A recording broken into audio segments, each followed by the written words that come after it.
we have Lauren. How are you? Very well. On our first day of lockdown here in Turkey. I know you're on day like 22, so don't feel too sorry for us. Welcome, Assalamu-alaikum, and welcome to our Creative Festival Day 6 with the incredible Lauren Booth, all the way live from, where are you? Tell us. Istanbul. Istanbul. Yeah. Before we go right in, I will share a little bit about how I met Lauren actually. I met you last year, yeah, at an event, alhamdulillah, and we connected instantly through like creative arts, so talking about arts and the creative industry and the Muslim creative industry, and I fell in love with her instantly, and we stayed connected since then. And inshallah, we will be working on a lot more in the near future because Lauren is amazing. It's hard to get Lauren because she's all around the world. Well, not anymore.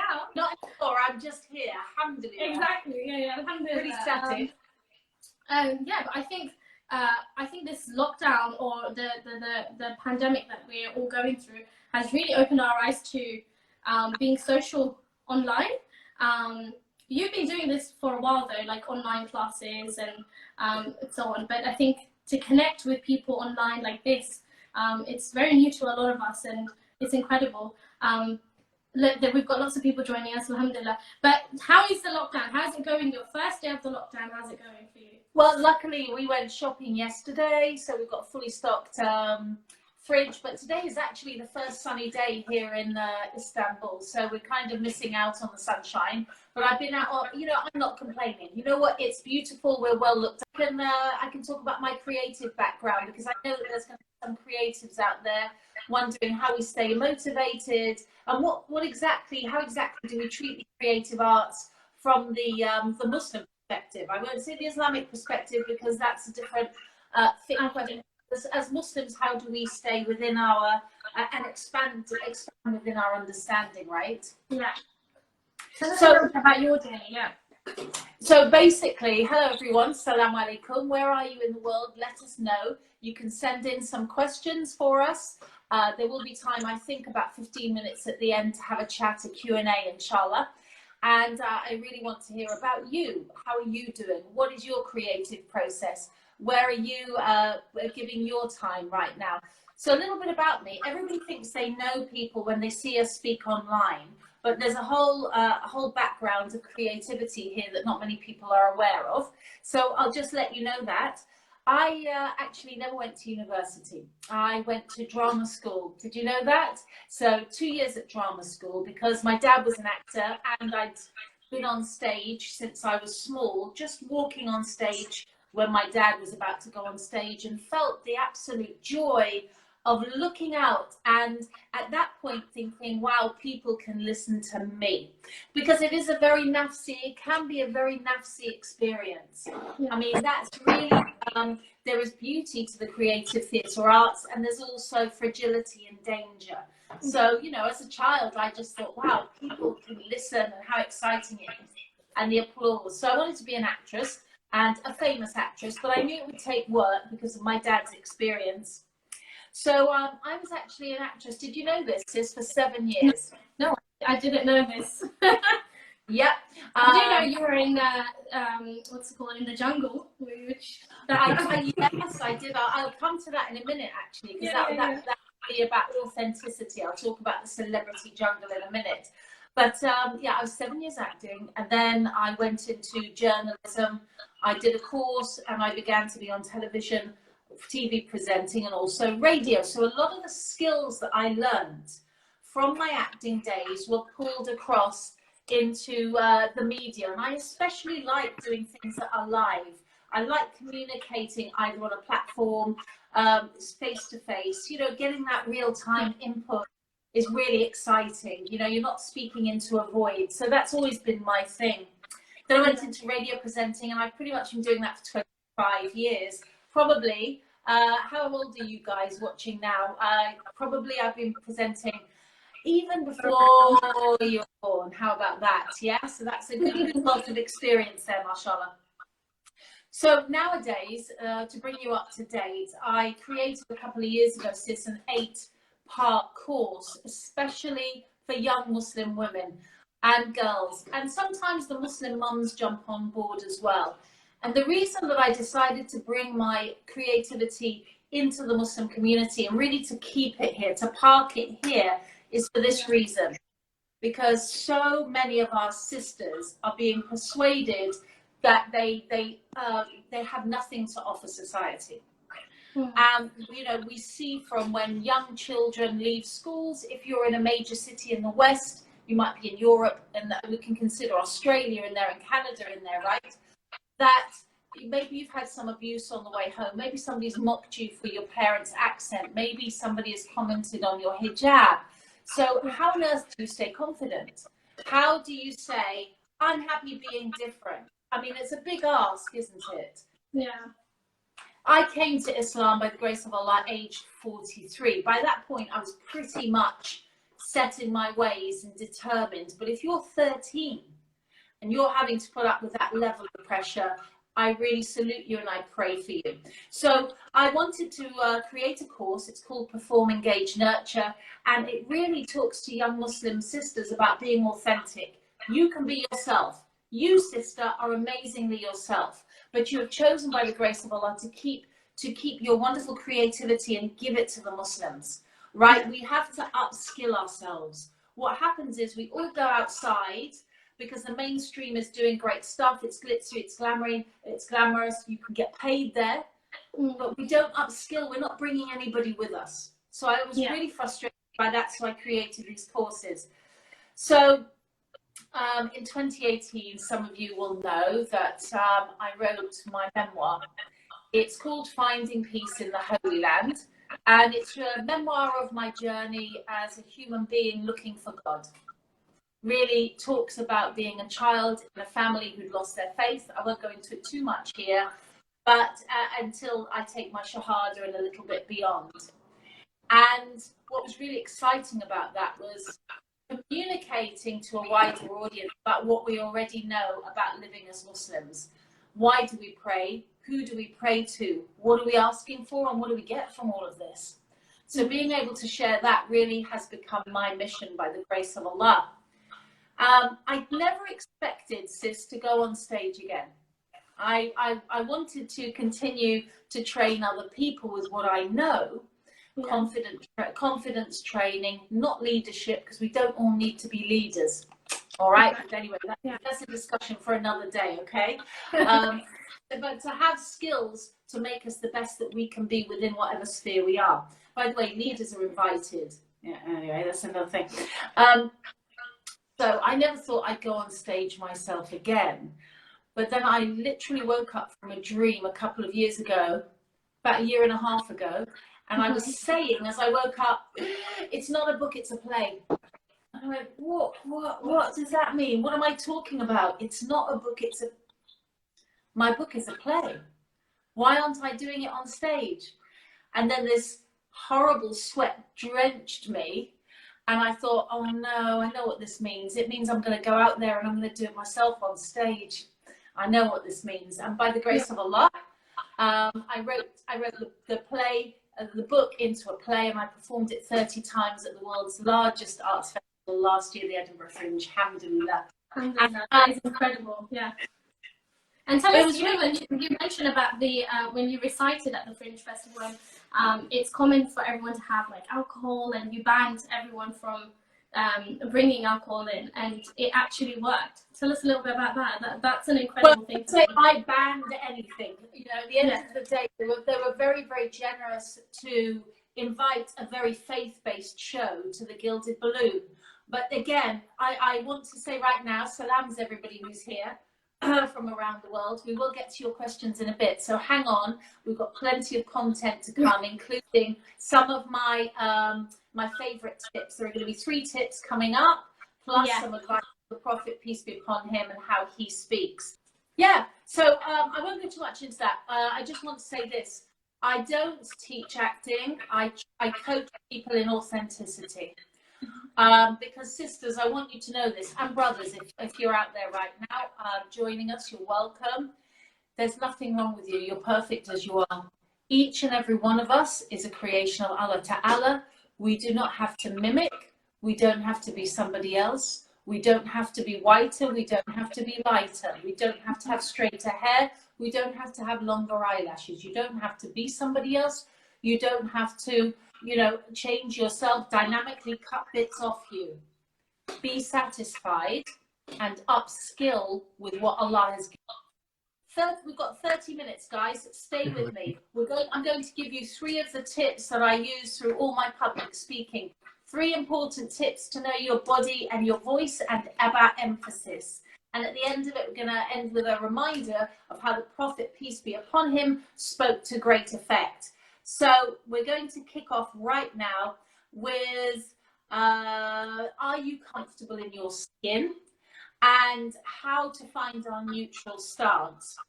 I wasn't always confident. I know it seems strange now. You might have seen me on different platforms, but aged 11, I was a skinny little kid who went to secondary school late. And I still remember the first day at secondary school, and it still makes me shudder. I was 2 weeks late for a long story that doesn't matter, and I had the wrong uniform on, and it was a girls' school. Ew, you know, girls' school, wrong uniform. So I walked in. Well, my father was an actor, so he taught me to speak very nicely. And I walked in with all these girls whose dads were in the British Army, and I stood there, and the teacher said, and this is the new girl, Sarah. By the way, that's my name. I'm Sarah. And I said this: hello, my name is Sarah Jane Booth, and can you imagine this 30 girls going, you are literally dead. You are literally our joy for the next, we're going to eat life. And what happened was, the first year I had no friends. Everybody just ignored me. And I used to read the Bible at lunchtime, and I used to read the complete works of Shakespeare. And then the second year I had no friends, but the bullying started. I was getting beaten up, I was getting kicked, I was getting my books thrown off my bag thrown off the bus to school. It was really, you know, I used to cry all the way home. And then by year 3, I did what most of us would do. I thought, you know, you figure out survival strategies. And maybe where you are, you've got a survival strategy too. But one of the most obvious ones is to mimic, to become the same as everybody else, just to have an easy life. So I went from this very posh girl, hello, my, like, yeah, let's hang out. Yeah, I didn't like any of it. I found it boring. God, it was boring. Really, we're going to stand by the bogs and have a cigarette again? Really? Wow. This is what we do. Yeah, all right. Yeah, let's have a cigarette. Yeah, all right. All right. So I did that for basically 30 years. Wow. Basically, for 30 years, I was not authentically myself. And it got me by. It got me by, but you have this cognitive discord. You just don't match with your inner self. So you spoke a little bit earlier about I'm a celebrity, get me out of here. That was actually one of the first times in my adult life when I really felt I'm being myself in public. Alhamdulillah. Because there's not many people who, if you're hungry, you're in with a bunch of strangers, and your sleeping bag is full of. Went in, and I was just authentically my crazy self. At that time, I wasn't Muslim, so I was doing all kinds of reggae dancing, and just being myself and having a ball, and being really positive with it. And it really reminded me who I was at that time. Are you able to stand up? If you're not, hello, after reading green, okay, you can join in. Bismillah. This is an exercise that is going to connect you with your body and stop you from feeling that you have to be somebody else. And it's also going to align your spine. So find a space and stand as you always stand. So just stand for a second and take a breath. A nice breath. That's it. One more. Now, what I'd like you to notice is, are you leaning to one side a bit? Maybe back to university and you're a bit one. Bring yourself up to the middle. Iron your hips, do that. That's fine, but not for now. Just straighten your hips so they're facing forward. All right. And now with your feet, get them in with your hips. So we want our feet straight in line with our hips. In other words, not wide, not too narrow, in line with your hips. That's it. Okay. And what we're doing here is your neutral stance.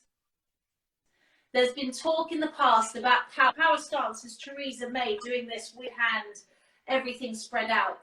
We power over people, neutral and strong in ourselves. So this is when you speak in public, before you go into a meeting, you're going to have this strong neutral place, which is you at your best. So your shoulders, a lot of us turn inwards. We're looking down like this. So what I'd like you to do now is just uncurl yourself. Just roll your shoulders back a bit. That's it. That's it. Come straight. Now let's move on to the head. The head's very important, okay? Just stay where you are, but look at the direction of my head. Is your neck, are you looking upwards? Are you looking downwards? We want you to look straight ahead, all right? So there should be a nice right angle with your chin. Now the Prophet, peace be upon him, actually the Holy Quran speaks about people who have things around their neck and they can't put their necks down. So just for a second, put your chin up and look around you. How does that make you feel? How does it make you feel? You can't see much comfortably. Yeah. What if you were speaking to somebody and you had your chin up like this? No eye contact. No eye contact. Good. Something else though. You'd be looking down on them, right? Yeah. So that's an arrogant posture. That's an arrogant posture. We don't want to do that. But by the same notice, if we're going around like this, right? What does that do, Nasaba? What does that say about us? Shy, maybe. Shy. Not confident. Okay, but go on. Not confident. Not confident. Yeah. I'm glad you said the word shy, because I want to say right here and right now, the world needs shy people. Mm. We don't all need to be extroverts. If anybody said to you, you're shy, you shouldn't be shy, say to them, thank you very much, but modesty is welcome in Islam. Yeah. And being shy is not a disability. However, if you notice that your shyness means that you can't shine, if your shyness means that you're having trouble communicating, let's get a toolkit that you can use so that you can actually do that as well. Okay? So your character doesn't need to change, but we need a toolkit. So here we are. We're in our neutral stance, not a power stance. And we're going to do some breathing now. We're going to do some breathing. Oh, there's one more thing. I want you to straighten your back. So imagine, Nasaba, that you've got a piece of string going from the top of your head and a puppeteer is pulling you up. Not your chin, but the top of your head. So you're just going to pull up your spine and you're going to be long and you're going to be lean and you're going to be strong. Good. All right. That, brothers and sisters, that is your neutral stance. Now, the next thing that we need to master, or at least get a handle on, we won't master it today, is to know where our breath comes from. So, Nasaba, if you were new to drama, where would you think your breath came from? Where from? Diaphragm. Where are you breathing? You know that, you see, the diaphragm. Sorry, chest. Most of us actually breathe from the chest. Yeah. Chest, right? So we tend to think that we breathe here, right? We tend to think that we're breathing in the top of our chest. We should be breathing way down here, way down here. The lower ribs, where the lungs powerhouse is. And especially with the lurgy going around, it's really good to know how to and empty your lungs. Now, two big bags that are like, yeah, the big bags to be filled with air, and they filter the dirt out of the air as well. But too many of us always have a residual part of dirty old air in the bottom. So we're going to do a couple of breaths now. We're going to clear neutral stance. So with me, we're going to take a breath in through our nose for a count of 3. And then we're going to hold our breath for 3, and then we're going to let it out for 3. Okay, nice and ready. Breathe in through your nose. Hold for 3. 1, 2, 3. Out for 3. And again, this time I want you to really push the air out the saber. Okay, everybody watching, brothers and sisters, we want to get all of that old air out. So breathe in for 4. Hold for 4. 1, 2, 3, 4. And then push out as long as you can. Go.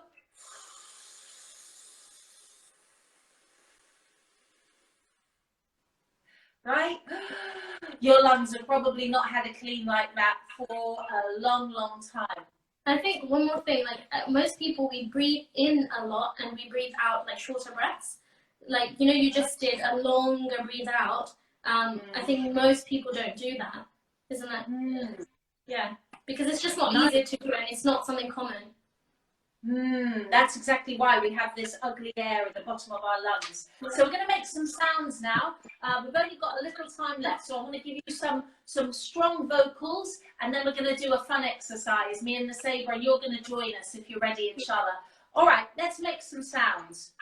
I think we're going to shake it out. Let's shake it out. Yeah, shake it out. Nice and relaxed. Nice and relaxed. Okay. I want you to breathe in for 3.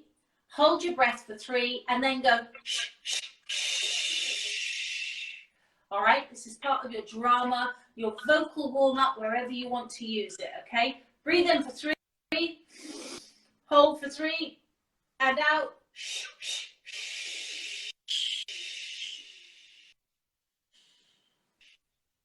All right. Okay. All right, let's make another sound this time. When we speak,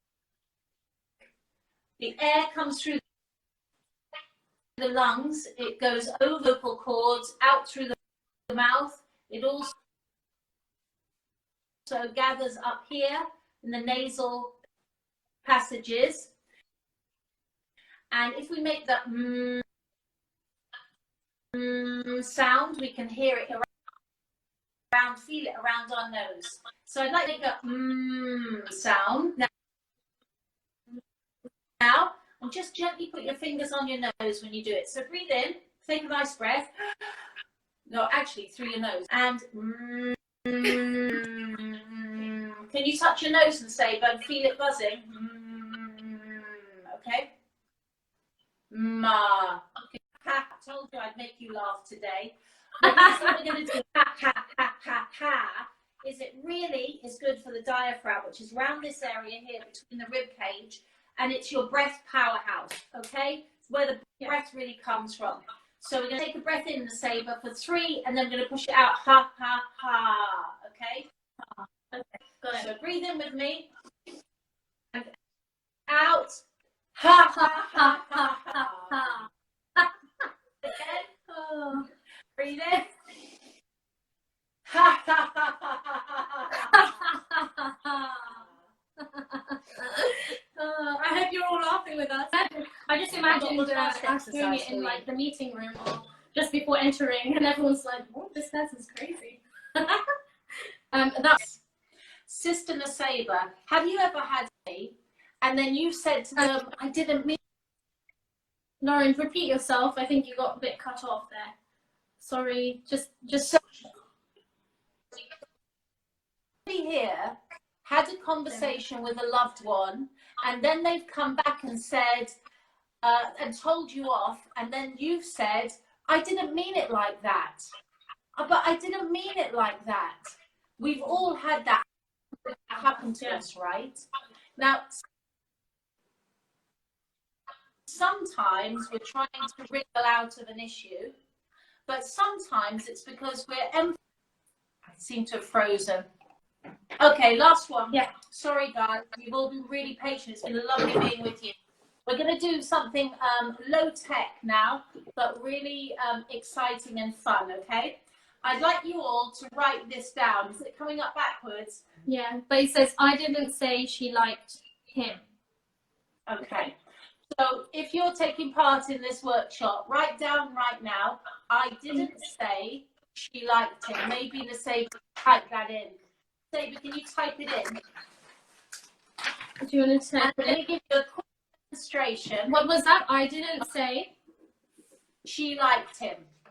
she I didn't say she liked him. Let's do it backwards. Yeah? I'm going to give you a little demonstration about how just emphasizing on the right word can make all the difference to how you're understood. Mm-hmm. All right? And also if you're giving speeches, then it's very important to know how to use pausing and emphasis. These are all workshops that I give in full, and inshallah I'll come to WOW Creative Art later in the year when normality is resumed, better than normality, inshallah. And we will do a full presentation on these skills. But for now, I didn't say she liked him.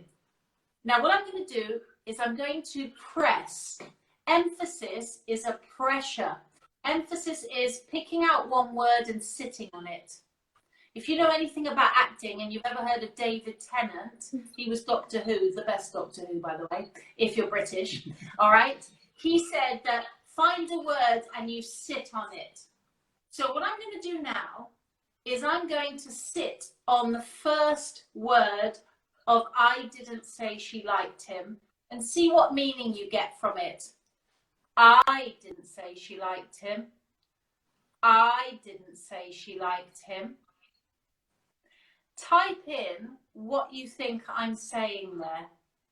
What do I mean by that sentence? I didn't say she liked him. Just by putting the emphasis on the I. I've got it. One more time. Yeah. I didn't say she liked him. What am I saying, guys? Let us know. But for me, I think it's saying that somebody else said she didn't like him. She liked him. So it's like not me, someone else said it. Yeah. So it's like a whole conversation has just grown up out of that little emphasis. You can imagine a whole scene where it's like, you said she liked him, and then he said she liked her, and you, of course, I didn't say she liked him. Mm-hmm. Debbie said she liked him, right? Okay. We're going to try one more now. Again, we're just going to sit. We're going to put a little bit of emphasis. Very good. Thanks, Simplicity. Nice. I'm going to put the emphasis on say now. And I want you to tell me, what does the sentence tell you? I didn't say she liked him. I didn't say she liked him. Last time, I didn't say she liked him. Okay, what does the emphasis on say mean? The Saber's giving me the sign that she's got it. Type in the box now. You'll see that I put the emphasis on say. Someone's saying this one's tough. Okay, I'll do it one more time and I'll give a little bit of inflection as well. I didn't say she liked him. Someone's saying it's not what you meant. You meant something else. So what might I have done if I didn't say she liked him? I might have... How might I have communicated that she liked him? You showed it. That's what somebody... Correct. Yeah. This means you didn't say, but rather you were thinking or doing. Maybe you texted, maybe you were thinking it. Yeah. Yeah, she likes him. Yeah. And you were definitely gossiping, but you probably texted it. Or even if I went... Yeah. I didn't but you didn't say say official, yeah. Right, last one, and then I'm going to give you some teaching from the Prophet Muhammad, peace and blessing be upon him. I didn't say she liked him. I didn't say she liked him. You see, I just sat on the him, didn't I? I just sat on it. I just pressed on it. That is called emphasis. I'm emphasizing. And when we're using, yeah, you're laughing, the beta, right? I didn't say she liked him. What am I saying, guys? Type it in now. Yeah, Annie, so she likes someone else. Yeah. Did you get that? MashaAllah. She likes someone else, yeah. So just one sentence, saying it in so many ways or emphasizing on just a word makes a huge difference in what you mean. Yeah, this is so interesting. So today we've just touched upon some of the wonderful tools that Allah Ta'ala has given us so we can communicate and share with one another. And it's a coaching in confidence, public speaking, and really authenticity. So there's a lot of my tips and understandings and skill set learned from over 30 years in the media that I'm sharing on there. Tell us more about your projects and your future projects and what you're doing currently. Let us know. So currently I am working on a course called Find Your Voice, and that is going to be launched in May. Is there any plays or any book or anything that we have to look forward to, Lauren? Tell us. So I was due to play 30 Days at the Edinburgh Fringe again, but it's been cancelled. So for all this year, we've all got a chance to kind of take in information. Sometimes I'm sure that you feel the same, Nusayba, and maybe some of you out there, we're producing, but sometimes we need to sit and take in and read and relearn. Yeah. And so I'm for me personally, I'm seeing this year as a gift from Allah Ta'ala to learn, to sit with knowledge. A question that says, oh, how do I find my skill to contribute towards this ummah? It's a really good question. Lauren? So you already know what your skill is, which is why you're asking this question. Everybody has a preference. You're either an artist, or perhaps you're an engineer, or maybe you're blessed with having a left, right, and you can be architecturally building. But actually your question shows that because you're seeking, you've got an idea. Now, when we talk about sharing with the ummah, we must all try to stop leading and keep learning and think more of sharing. So my advice is don't pressure yourself to lead the ummah. Be a positive element of it. Be a great believer. Be great in your home and then in your community. So don't be overwhelmed by, oh, I should be this and that. Ask Allah to be the best you can be, and use your skills. Get good at what you love. That's my advice. Get good at what you love, inshallah. Absolutely. And then if Allah wants you to lead or be something for the ummah, you'll get called. Yeah, I think I always emphasize on the fact that leader doesn't mean you have to be a CEO of a company or a prime minister or something big. Leading just within your own home and being able to express what you truly believe in and be comfortable with that is being a leader. So yes, Lauren, leave us with an inspiration or something you'd like to tell us all. Inshallah, I do want to share this. So the pauses of Rasulullah, because we've been speaking about eloquence today. Aisha, the mother of the believers, said Rasulullah never used to continue speaking without pausing, as you people speak continuously. In other words, he didn't do that. He didn't rattle on like we do. He would pause. Instead, he used to speak clearly and with pauses between. His pausing was such that the one who was sitting there was able to remember what he said. Sallallahu Alaihi Wasallam. And may we all meet at the feet of the Prophet, peace be upon him, in Jannat al-Firdaus, and let us hear him speak, inshallah ta'ala. Ameen, ameen. Thank you so much. That's an incredible way to leave it. Thank you again, Lauren, for blessing us with your time. And we will see you again, inshallah. We've got lots of things planned. And thank you everyone for joining us. We will see you on Monday. Take care. Assalamu alaikum. Wa alaikum salam. As-salama.